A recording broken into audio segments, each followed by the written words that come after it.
Hey guys, again it's Atida and introduce yourself. Babe. Oh, brother Dave. Guys, today we're talking about communication, and this is a topic that many or one of our fellow watchers suggested, and it's about effective communication in a relationship. So we'll start off with I'm just gonna say, me and David suck at communication, as many couples do. Communication is something that is learned over a long period of time. Even people in marriage still suffer from not communicating properly. Sorry, and it's such a hard thing. Even in the health sector, communication breakdowns, they are everywhere. Whether you're at work, whether you're at church, whether there's always communication breakdown. It's something that we as human beings, we have not mastered, and us in a relationship we have not mastered. So to all my single people and those in relationships, hopefully the following tips will help you when you get into a relationship. And guys, when we say communicating, we text every single day. Isn't that right, baby? We text every Yeah, single day. We we call talk. every single day.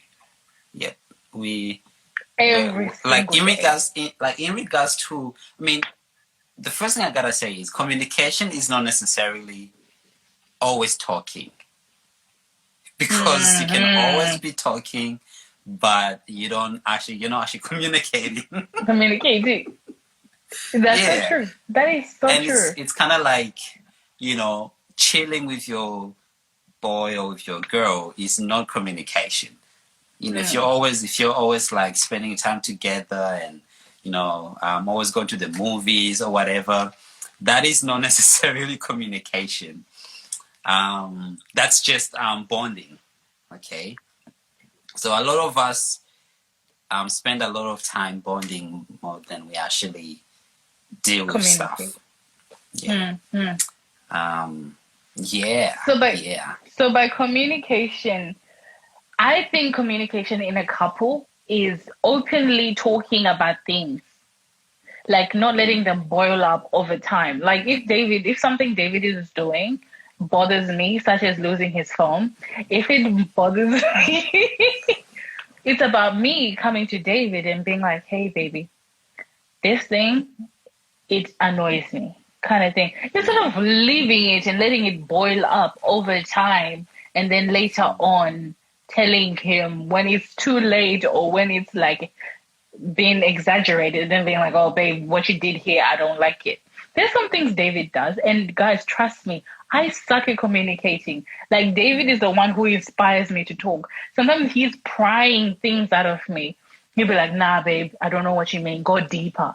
And because he knows sometimes the problems that I'm having with him, like, I'm not really talking about them fully. I'm just like giving off small On the informations. surface Like, kind of thing. yeah, I'm on the surface about what is actually bothering me. And he's like, "Babe, come on, let's finish this." And I'll have to be like, "Okay, fine. It was what you did in 2008. Remember on the 4th of July when I came?" That's when he'll be like, "Ah, there we go." Because Mm. when we communicate with people in our relationships, we tend to speak about the surface, the thing, just a little bit of something, like, "Oh, babe, nah, I just don't like it when you say hello. I prefer it when you say hi." And then you be like, "Oh, why?" "Oh, no, I just like it." But deep down, I prefer it when you say hello because to me, it reminds me of my grandma or something. So it's about that deep, in-depth. That was a terrible example, but it's about that in-depth conversation and literally digging and cracking it open instead of just speaking about what's on the surface. Mm. Can I just Baby say talk. this whole time you were talking, I did not hear a word you were saying because I was actually feeling myself because I think I look pretty good. Wait, let me explain. Baby, I'm saying this on purpose, okay? But it is true. I was actually feeling myself because I think I look pretty awesome. Guys, come on, testify. Do I look pretty good today? I don't know why. I think it's the short beard. Like, okay. The reason why I'm saying this is because, guys, when you are communicating, sometimes what we tend to do is we actually never listen to the other person. we're always thinking about our response more than we're actually listening. See, somebody agrees with me that I look good. See, that was an illustration, but it was actually true. I was actually feeling myself. But at the same time, it's still done us good. It was an example anyways. So yeah, we tend to like always, we're always like, we have what we want to say and we just can't wait. When we listen to somebody, it's always, oh, I can't wait like to say what I'm about to say. So I'm just waiting for you to blab on about whatever you're saying. And then, so I can say what I want to say. That's what we always tend to do. The first thing that you guys need to understand is this thing called over communication. Okay, there is such thing as over communication. Let me explain what over communication is. Over communication is when you talk about the little things all the time. Okay, the way to do it is you should always aim to communicate for the big things. Oh my goodness, I'm trying to explain this, but my brain is like your brain is literally glitching. Yeah, I've got like some sort of like glitch. I think it's my earpieces. It's bringing like electrical signals in my brain. It's literally glitching. So okay. I don't know if you guys okay, oh my goodness. I really wanted to like for you guys to get this. Because you can always we tend to over communicate, and the way we do it is that we talk so much about the little things. Okay, and I think that is the problem with me and our communication, baby. Like you say, I'm the one who's really good at communication in our sense, but I actually don't think I am, because I tend to actually over communicate. I tend to like talk a lot about the small things, and like I think there was something yesterday which I wanted to talk about, but I stopped myself from talking about it because it's just a little thing, and I had actually realized that I've been actually talking a lot about little things. So guys, make sure you don't over communicate, but when you do communicate, make sure you are, if you actually have to tackle things, make sure you're tackling the big things. I mean, you can still talk about the little things, but make sure the focus point is on the big things. I don't know if that makes sense, guys. I'm sorry if I'm not making it does sense. Like you I think what you're trying to say is, when you're communicating or just talking to someone, don't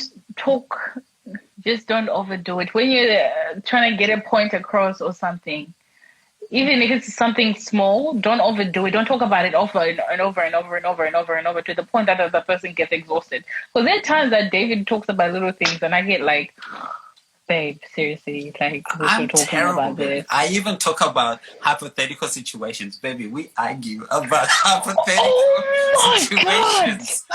Guys, the way this man loves hypothetical situations. I love hypothetical situations. It's so irrelevant. Like, we would get into a whole fight over hypothetical situations. He's like, babe, if like the house was burning down and you had two dogs and one is older than the other, which one would you rescue? It's a hypothetical situation. Like, it may never happen. It could happen, but it may never happen. But I think he's trying to prepare us for the future.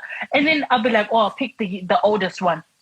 And then you'll be like, why? And then all of a sudden we're arguing about which dog I would take. And then all of a sudden we are angry at each other and we have to end the call early. You know because what? We are mad.